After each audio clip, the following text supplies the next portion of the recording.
Hello दोस्तों, welcome back to the mission Sarkari Adda. क्या हालचाल आप लोगों का। आशा करता हूँ आप लोग मस्त होंगे और घर पे होंगे और पढ़ रहे होंगे अच्छा से। चलिए, इस बार ग्रुप डी में 1 लाख में एक सीट पक्का कीजिए किसी भी हालत में मेरे दोस्तों, तब ये कुछ होगा आपके लाइफ में। आपके लाइफ में भौचाल आने वाला है और उस भौचाल को आप कायम रखिए और पढ़िए मन लगा के। इस बार ऐसा मौका हाथ से मत जाने दीजिए। चलिए, एसएससी है, एमटीएस है, बैंकिंग है, रेलवे है, बहुत सारा वैकेंसी है। आप एक बार तैयारी मन से कर लीजिएगा दोस्तों, तो फिर दोबारा तैयारी करने का सिर्फ सेट मारिए, बस देखिए आपका इम्प्रूव कितना हो रहा है। ठीक है दोस्तों, चलिए आइए आपको सेलुलर एस्पिरेशन के बारे में बताएंगे, कोशिकीय शोषण के बारे में। कोशिकीय शोषण यह मानव में होता है। यह एक जटिल प्रोसेस है। इसमें जो ग्लूकोज जो बना हुआ रहता है वह कोशिकीय शोषण के दौरान टूटता है। टूटने के बाद हमें एनर्जी प्राप्त होती है, ऊर्जा प्राप्त होती है। आपको एक बात और बता दें, 38 एटीपी मिलकर एक ग्लूकोज का निर्माण करता है। 38 एटीपी मिलकर एक ग्लूकोज का निर्माण करता है। आपको बता दें एक चीज़ और नोट करके लिख लीजिएगा, क्रेब्स चक्र जो है, क्रेब्स चक्र के दौरान CO2 मुक्त होता है। क्रेब्स चक्र आपको राइबोसोम चैप्टर जब पढ़ाने लगेंगे तो वहाँ पे आपको डिटेल जानकारी देंगे। तो अभी आपको याद रखना पड़ेगा, क्योंकि आपका एग्ज़ाम आने वाले हैं। लॉकडाउन के बाद एग्ज़ाम हो सकता है, क्योंकि NTPC एग्ज़ाम चल रहा था, पोस्टपोन्ड है, वो होगा भी। उसके बाद ग्रुप डी का एग्ज़ाम होगा, इसलिए आप ध्यानपूर्वक ज़्यादा से ज़्यादा स्टडी करें, टेस्ट मारें, आपको पता चले कितना आपका मतलब कि रैंकिंग जा रहा है। 10,000 के बीच में टेस्ट मारे। नहीं तो आपका पार्टनर होगा, 4-5 पार्टनर, वहाँ पे भी सेट मारे, मज़ा आएगा। उसके बाद ऑफलाइन क्लास खुलेगा, तब तो हम लोग है हैं, ऑफलाइन में तहलका मचा देंगे। तो चलिए अभी देखते हैं कोशिकीय शोषण के बारे में। आपको बताएं, कोशिकीय शोषण यह मानव कोशिकीय के अंदर, मानव कोशिका के अंदर होता है। सही बात बोले आपको, यह मानव कोशिका के अंदर होता है। यह एक जटिल प्रक्रिया है जिसके द्वारा पाचन के फलस्वरूप, पाचन जब होता है, पाचन के फलस्वरूप बना ग्लूकोज कोशिका के अंदर टूट जाता है। टूटने के बाद हमें ऊर्जा प्राप्त होता है। अब फिर भी बताएं, 38 एटीपी मिलकर एक ग्लूकोज का निर्माण करते हैं, जिससे हम ऊर्जा प्राप्त होती है।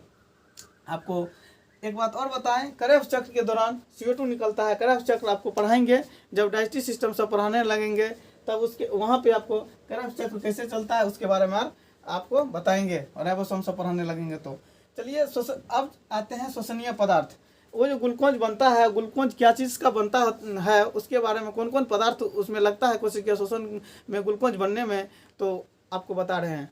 ग्लूकोज बनने में दोस्तों जो पदार्थ निकलते हैं, कार्बोहाइड्रेट, उसके बाद वसा, उसके बाद प्रोटीन। कार्बोहाइड्रेट, वसा और प्रोटीन लगता है, वही कोशिकीय पदार्थ है। कोशिकीय शोषणीय, कोशिकीय पदार्थ नहीं, शोषणीय पदार्थ जो है कार्बोहाइड्रेट है, वसा है और प्रोटीन है। वसा पदार्थ जिनका कोशिकीय शोषण के दौरान अपघटन यानी कि टूटता है और हमें ऊर्जा की प्राप्ति होती है, उसे शोषणीय पदार्थ कहते हैं। वह शोषणीय पदार्थ कार्बोहाइड्रेट ज़्यादा रहता है, आप जो भी खाते हैं कार्बोहाइड्रेट रहता है ज़्यादा। उसके बाद वसा रहता है, फैट, उसके बाद प्रोटीन रहता है। प्रोटीन आपको बताएंगे जब डाइजेस्टिव सिस्टम पढ़ाने लगेंगे।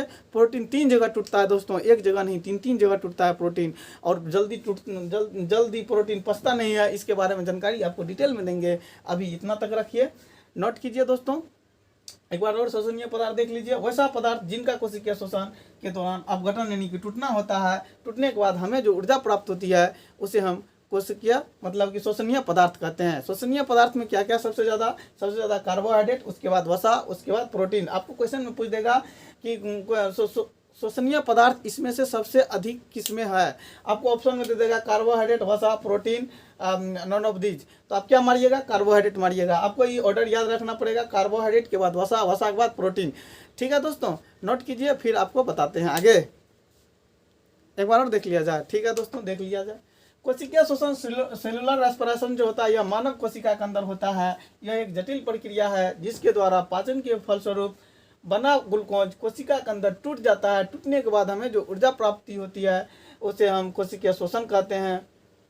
38 एटीपी मिलकर दोस्तों एक ग्लूकोज का निर्माण होता है, जिसे हम ऊर्जा प्राप्त होती है, जिससे हमें 38 एटीपी मिलकर एक ग्लूकोज का निर्माण होती है, जिससे हमें ऊर्जा प्राप्त होती है। नोट में करके लिख लीजिएगा, क्रेब्स चक्र के दौरान CO2 निकलता है, CO2 गैस मुक्त होता है। अगर आप बता दें शोषणीय पदार्थ वैसा पदार्थ जिनका कोशिकीय शोषण के दौरान अपघटन यानी कि टूटना होता है। टूटने के बाद जो ऊर्जा प्राप्ति होती है उसे शोषणीय पदार्थ कहते हैं। शोषणीय पदार्थ का ऑर्डर जो है सबसे ज़्यादा कार्बोहाइड्रेट, उसके बाद वसा, उसके बाद प्रोटीन में है। ठीक है दोस्तों, नोट कीजिए दोस्तों। अब एक रिमार्क करके लिख लीजिए, आपको क्वेश्चन यहाँ से आएगा ही एग्जाम में। तो रिमार्क करके ये लिख लीजिएगा, जो हम मतलब कि आंतरिक श्वसन यानी कि कोशिकीय श्वसन करते हैं, उसमें हम सांस नहीं लेते हैं, बल्कि उसमें क्या होता है, बल्कि उसमें हम कोशिका में ग्लूकोज का निर्माण करते हैं। बल्कि कहने का मतलब आंतरिक श्वसन में कोशिकीय श्वसन के फलस्वरूप हम सांस नहीं लेते हैं, बल्कि ग्लूकोज यानी ऊर्जा का हम निर्माण करते हैं। कहने का मतलब ये हुआ, जब भी आप आंतरिक श्वसन यानी कि कोशिकीय श्वसन करते हैं, तो उसमें आप जो कहिएगा हम सांस लेते हैं, तो सांस नहीं लेते हैं, उसमें क्या करते हैं, ऊर्जा का निर्माण करते हैं, ग्लूकोज का निर्माण करते हैं। आपको एक बात बता दें, जब हम फेफड़ा में जो सांस लेते हैं, फेफड़ा में जो होने वाले श्वसन होते हैं, और फेफड़ा में जो फेफड़ा से जो सांस लेते हैं, वहाँ पे जो श्वसन होते हैं उसे बाह्य श्वसन कहते हैं। लेकिन जो कोशिका में श्वसन होता है उसे हम आंतरिक श्वसन कहते हैं। जो कोशिकीय श्वसन होता है उसे आंतरिक श्वसन कहते हैं, और जो मतलब फेफड़ा में श्वसन होते हैं उसे हम बाह्य श्वसन कहते हैं। आपको एक चीज़ याद रखना पड़ेगा, रिमार्क करके लिख लीजिएगा। आंतरिक श्वसन यानी कोशिकीय श्वसन के फलस्वरूप हम सांस नहीं लेते हैं, बल्कि ऊर्जा का निर्माण करते हैं। अगर हम फेफड़ा में होने वाले श्वसन को बाह्य श्वसन कहते हैं, फेफड़ा में जो सांस लेते हैं उसको बाह्य श्वसन, जो हम छोड़ते हैं, लेते हैं, ढकेलते हैं, निगलते हैं, उसको हम क्या कहते हैं, बाह्य श्वसन कहते हैं। लेकिन जो कोशिका में श्वसन होता है, कोशिकीय श्वसन होता है, उसे हम आंतरिक श्वसन कहते हैं। आप रिमार्क करके एक चीज़ लिख लीजिएगा, आंतरिक श्वसन यानी कि कोशिकीय श्वसन के फलस्वरूप हम सांस नहीं लेते हैं, बल्कि ऊर्जा का निर्माण करते हैं। वही अगर हम फेफड़ा में होने वाले श्वसन कहें तो बाह्य श्वसन कहलाते हैं, जो हम सांस लेते हैं, छोड़ते हैं। जबकि कोशिका में होने वाले श्वसन, जो कोशिका में श्वसन, जैसे कि एनर्जी को तोड़ के, ग्लूकोज को तोड़ के हमको ऊर्जा मुक्त प्राप्त होता है, उसे हम कोशिकीय श्वसन कहते हैं, जो कि आंतरिक श्वसन कहलाते हैं। ठीक है दोस्तों, कल से परिसंचरण तंत्र चलेगा, परिसंचरण तंत्र कल से परिसंचरण तंत्र चलेगा। तो आप लोग ज़्यादा से ज़्यादा शेयर कीजिए और आइएगा पढ़ने के लिए। ठीक है दोस्तों, शेयर कीजिए, सब्सक्राइब करिए। Thanks, take care.